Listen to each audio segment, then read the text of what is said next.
مجھے اپنی قسمت پہ زور کا رونا آیا، لیکن پھر رونے میں وقت ضائع کرنے کے بجائے میں نے جلدی جلدی ہاتھ چلا کے کھانا تیار کر لیا۔ شوہر آئے تو میں نے انہیں کھانا دیا اور یہیں گڑبڑ شروع ہو گئی۔ آج میں پہلی بار کھانا چکھنا بھول گئی تھی، اور جیسے ہی شوہر نے پہلا نوالا لیا انہیں نمک کم محسوس ہوا۔ انہوں نے کچھ بھی نہ سوچا اور وہ ابلتا ہوا سالن جو میں نے ابھی دیگچی سے اتار کے انہیں پیش کیا تھا، انہوں نے وہ میرے منہ پہ دے مارا۔ میں حیران رہ گئی، جلن سے میرا پورا وجود جلنے لگا۔ سالن اتنا گرم تھا کہ میرے چہرے پہ لال دھبے نمایاں ہو گئے اور میں زاروں قطار چیخ مار کے رو پڑی۔ میرے بچے مجھے دیکھ کے رونے لگے اور مجھ سے چمٹ گئے، لیکن میرے شوہر کو پھر بھی رحم نہ آیا۔ اس نے مجھے ایک زوردار تھپڑ رسید کیا اور مجھے دور دھکا دیا۔ میں نے اپنے چہرے کو صاف کیا تو آنکھیں دھندلانے لگی، آنکھوں میں بے تحاشا جلن محسوس ہوئی۔ میں اونچا اونچا رونے لگی۔ ساس دور کھڑی ہو کے تماشا دیکھ کے ہنس رہی تھی کہ واقعی میں تمہارے ساتھ تو ایسا ہی ہونا چاہیے، اور مجھے لگا کہ اب میں زمین میں دھس جاؤں گی، لیکن دوبارہ مڑ کے اس انسان کے درمیان زندگی نہیں گزاروں گی۔ تبھی میرے شوہر نے میرے بال پکڑ کے مجھے زور سے دھکا دیا اور ایک ایسی بات کہی جسے سن کے میں کانپ اٹھی۔ انہوں نے مجھے کہا، تو صرف طلاق کا لائق نہیں، بلکہ تجھے تو میں ایک ایسا کام کر کے چھوڑوں گا جو آج تک کسی نے اپنی بیوی کے ساتھ نہیں کیا ہوگا۔ یہ سن کے میں نے پھٹی پھٹی نگاہوں سے اسے دیکھا کہ کیا طلاق سے پہلے بھی کوئی ظلم باقی رہ گیا ہے جو میرا شوہر مجھ پہ ڈھانا چاہتا ہے۔ میری آنکھوں میں بے تحاشا آنسو تھے۔ میں نے اپنے شوہر کے سامنے ہاتھ جوڑ دیے، کیونکہ یہ سوچنا تو بہت آسان تھا کہ اس سے طلاق لے کے علیحدہ ہو جاؤں، لیکن اس پہ عمل کرنا انتہائی مشکل۔ لیکن اس کے بعد جو کچھ میرے شوہر نے کیا، مجھے اس کو چھوڑنے کا فیصلہ بے تحاشا آسان لگا تھا۔ میں نے کچھ بھی نہ سوچا اور دوڑ کے اپنے کمرے میں بند ہو گئی۔ رات کے نہ جانے کون سے پہر میرے شوہر نے مجھے اٹھایا اور ایک لباس دیا، کہا یہ پہن کر تیار ہو جاؤ۔ جو کچھ تو نے آج کیا ہے، یہ معلوم ہوتے ہوئے بھی مجھے کھانا بالکل پرفیکٹ چاہیے ہوتا ہے، تو نے اس بات کا خیال نہ رکھا تو بیوی کس بات کی ہے؟ میں تجھے طلاق دے دوں گا، لیکن اس سے پہلے تجھے تیار ہونا ہوگا۔ اس نے زور زبردستی سے مجھے کپڑے تبدیل کروائے اور میں تیار ہو کے باہر آئی تو اس نے مجھے دلہن کی طرح میک اپ کرنے کا کہا۔ میں روتی چلی جا رہی تھی۔ اس کے ہاتھ میں پکڑے پستول کو دیکھ کے مجھے ڈر بھی لگ رہا تھا کہ اگر مجھے کچھ ہو گیا تو میرے بچوں کا کیا ہوگا، اور یہیں سے میرے شوہر نے درندگی کا مظاہرہ کیا۔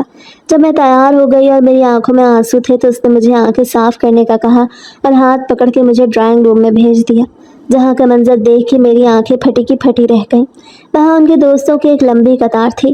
کوئی کل 5 سے 6 دوست تھے جو مجھے درندوں کی طرح دیکھنے لگے، یعنی میرے شوہر نے مجھے بیچ دیا تھا۔ انہوں نے مجھے وہیں کھڑے کھڑے طلاق دیا اور اپنے دوستوں کو اشارہ کیا کہ اس عورت کو نوچ کھسوٹ کر اسے وہاں پہنچا دو جہاں سے اس کی واپسی ممکن نہ ہو سکے۔ میں اس سے بچے بھی چھین لوں گا۔ یہ عورت سزا کے لائق ہے جو اپنے مرد کا خیال نہ رکھ سکے۔ یہ سن کے میری بس ہو گئی۔ میں نے اسی وقت ڈرائنگ روم میں پڑا گلدان اٹھا کے اپنے شوہر کے سر پہ دے مارا اور اس کے دوستوں کو انگلی اٹھا کے زور زور سے چلاتے ہوئے خبردار کیا کہ اگر تم میں سے کوئی بھی آگے بڑھا تو میں اپنے بھائی کو بلا لوں گی جو خفیہ ایجنسی میں نوکری کرتا ہے۔ اس کے بعد تم لوگوں کا کیا حال ہوگا وہ میں اچھی طرح جانتی ہوں۔ میرے شوہر کی حالت دیکھ کے ان کے سر سے بے تحاشا خون بہہ رہا تھا۔ یہ لوگ صدمے میں آ گئے اور فوراً سے وہاں سے بھاگ گئے۔ تبھی میں نے پولیس کو کال ملائی اور اپنے دونوں بچوں کو لے کے گھر سے بھاگ گئی۔ راستے میں ہی پولیس وین دیکھی تو میں روتے ہوئے ان سے مدد مانگ کے وہیں سڑک پہ بیٹھ گئی۔ انہوں نے میری حالت دیکھی تو انہیں اندازہ ہی نہ ہوا کہ آخر میرے ساتھ ہوا کیا ہے۔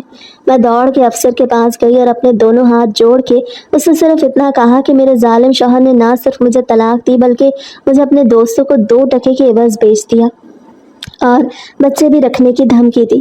میں نے ہمت کا مظاہرہ کیا، وہاں بڑا گلدان اٹھا کے اس کے سر پہ دے مارا۔ یہ سب کچھ میں نے اپنے دفاع میں کیا ہے۔ مجھے اپنے بچوں کی اور اپنی جان کی فکر ہے۔ وہ مجھ سے بدلہ ضرور لے گا اور میری جان کا دشمن بن جائے گا۔ اس نے مجھ پہ ظلم و تشدد کی ہر حد پار کر دی ہے۔ ساتھ ہی میں نے وہاں موجود لیڈی پولیس کانسٹیبل کو اپنے جسم پہ نشان دکھایا تو انہوں نے مجھے تھانے چلنے کا کہا۔ سب سے پہلے انہوں نے میرے کپڑے بدلوائے اور پھر میں اپنے بچوں کو اپنی گود میں لے کے سینے سے لگائے اس کانسٹیبل پولیس کو سب کچھ بتانے لگی کہ میرے شوہر نے میرے ساتھ آج تک کیا کیا کیا تھا، اور آج تو اس نے حد ہی کر دی تھی۔ مجھے 2 نمبر عورت سمجھ کے اس نے بیچنے کی ٹھان لی، لیکن اس پر میری عزت نے جوش مارا اور میں نے اسی وقت اسے زخمی کر کے ہسپتال پہنچا دیا۔ پولیس نے مجھے بتایا کہ وہ بری طرح زخمی ہو چکا ہے اور ہسپتال پہنچ گیا ہے۔ اسے تمہیں جان سے مارنے کی دھمکی ہمارے سامنے دی ہے، لیکن اب تمہارے بیانات کی روشنی میں ہم نے اسے گرفتار کر کے اقدام قتل کا مقدمہ چلایا ہے۔ انہوں نے میرے جسم پہ موجود تشدد کے نشانات کی بھی ایک پوری رپورٹ بنا لی اور یوں میرے شوہر کو جیل ہو گئی۔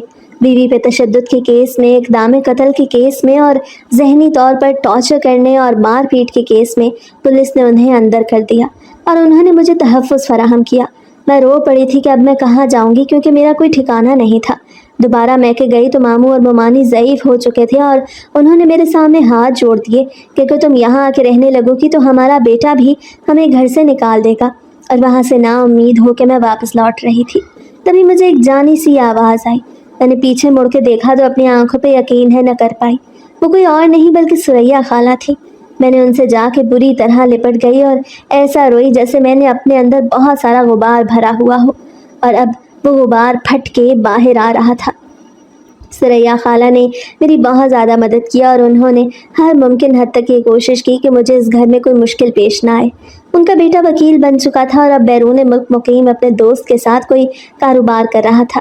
ثریا خالہ نے جیسے ہی اسے فون پہ بتایا کہ میں 2 بچوں کے ہمراہ شوہر سے طلاق لے کے واپس آ گئی ہوں تو اس نے نہ جانے ایسا کیا کہا کہ ثریا خالہ حیران رہ گئی۔ میں نے ثریا خالہ سے 2-3 دن وقت مانگ لیا اور کہا کہ میں جلد ہی اپنا کوئی ٹھکانہ کر کے یہاں سے واپس لوٹ جاؤں گی۔ اپنے بچوں کو ثریا خالہ کے حوالے کر کے میں نے بہت سارے کام تلاش کرنے کی کوشش کی۔ تب مجھے ایک عورت نے بتایا کہ اگر تمہیں سلائی آتی ہے تو سلائی کرنا شروع کر دو اور اگر بچوں کو پڑھا سکتی ہو تو شام میں بچوں کو ٹیوشن پڑھا لو، اس طرح تمہارا خرچہ آہستہ آہستہ نکل آئے گا۔ میں نے اس کی بات پہ عمل کرنا شروع کر دیا، لیکن اس سے بھی پہلے میں نے اپنے پاس موجود زیور بیچ کے ایک گھر کرائے پہ حاصل کر لیا اور اپنے بچوں کو لے کے وہاں چلی آئی۔ حالانکہ ثریا خالہ مجھے بہت منع کر چکی تھی، لیکن میں ان کا بس اتنا احسان ہی لے سکتی تھی۔ اس سے زیادہ احسان لیتی تو شاید خود سے نظریں نہ ملا پاتی۔ میں نے اللہ کا نام لے کے اپنے بچوں کو سرکاری اسکول میں داخل کرایا، کیونکہ میرے بچے بہت چھوٹے تھے اور میرے شوہر اور ساس کو بالکل بھی پڑھائی کروانے سے کوئی دلچسپی نہیں تھی۔ اس لیے میں نے اپنے بل بوتے پہ انہیں سرکاری اسکول میں داخل کروایا اور خود سارا دن گھر میں بیٹھ کے سلائیاں کرتی رہتی۔ میری عمر صرف اور صرف 22 برس تھی اور ان 22 برسوں میں نے جیسے کئی سالوں کا تجربہ حاصل کر لیا تھا۔ میرے شوہر کو تو جلد قید کی سزا ہو گئی اور انہیں پورے 30 سال جیل میں قید ہونا پڑا۔ یہ خبر میرے لیے بہت زیادہ خوشی کی خبر تھی۔ میں نے اس وقت اللہ کے آگے گڑ گڑا کے سجدے میں دعائیں مانگی کہ وہ درندہ کبھی جیل سے باہر نہ آئے۔ آج جب مجھے پتہ چلا کہ اسے اتنے سال قید کی سزا ہوئی ہے تو میری خوشی کا کوئی ٹھکانہ نہ رہا۔ میرے بچے بہت زیادہ سہم گئے تھے اور میں نے انہیں بتایا تھا کہ اب ان کا باپ بھی میں ہوں اور ان کی ماں بھی میں ہوں۔ انہوں نے کوئی سوال نہ کیا کیونکہ وہ میری طرح صابر و شاکر تھے۔ انہوں نے اچھی طرح جان لیا کہ ہمارے بابا نے ہماری ماں کے ساتھ اچھا نہیں کیا ہے، اس لیے وہ بالکل خاموش ہو کے رہ گئے۔ دن گزرنے لگے، میں صبح سلائی کرنے بیٹھتی تو شام تک سلائی کرتی رہتی، ساتھ ساتھ گھر کے کام بھی چلتے رہتے اور پھر شام کو میں ٹیوشن پڑھاتی، کیونکہ میں نے میٹرک کر لیا تھا۔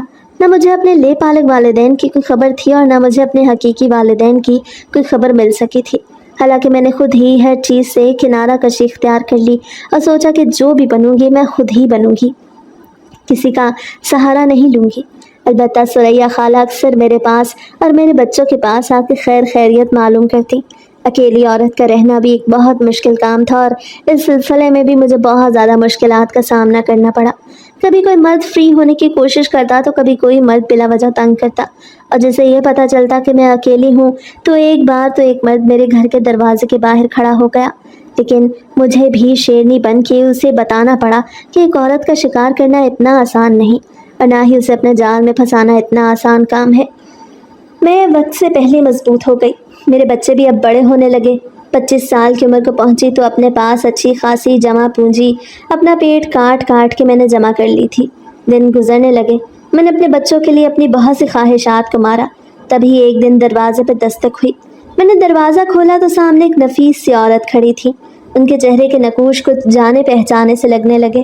میں نے ان سے پوچھا آپ کو کس سے ملنا ہے تو کہتی ہیں تم سے ہی ملنا ہے، اور میرے گلے لگ گئی۔ مجھے پتہ چل گیا کہ وہ کون ہے۔ وہ نفیس سی خاتون میری حقیقی ماں تھی، جنہوں نے مجھ سے ہمیشہ آنکھیں موڑ لیں اور کبھی پلٹ کے میرے بارے میں نہ پوچھا۔ وہ مجھ سے مل کے روتی رہی، لیکن میں بالکل خاموش سپاٹ چہرے سے انہیں دیکھتی رہی۔ ان کے پہننے اوڑھنے غرض ان کے ہاتھوں میں موجود زیورات سے بھی میں اندازہ لگا سکتی تھی کہ وہ کس قدر خوشحال زندگی گزار رہی ہیں، لیکن میں ان کی عمارت سے متاثر نہ ہوئی۔